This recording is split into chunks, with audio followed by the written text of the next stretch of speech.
You mentioned something about I think it was great leaders or legendary individuals, they care less of opinions of others. And I think when you go through some type of trauma or trial or pain or suffering, you realize, oh, okay, I've been through some of the worst. So if someone judging me or comparing me or trying to say mean things about me doesn't matter.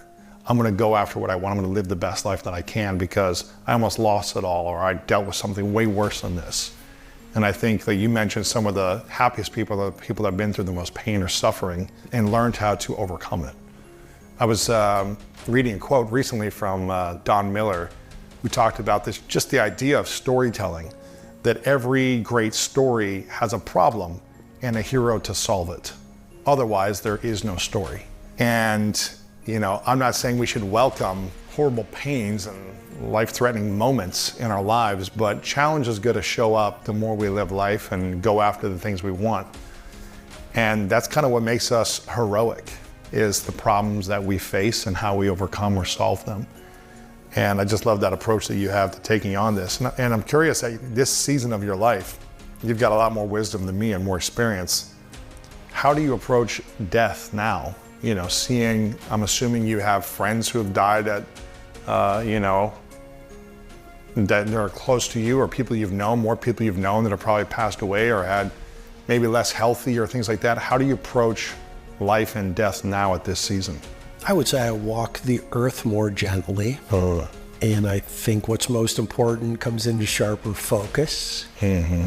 When I see my parents, for example, always make sure I celebrate them. And when we part, like the other night in Toronto, I gave my mom an incredible hug, my dad an incredible hug.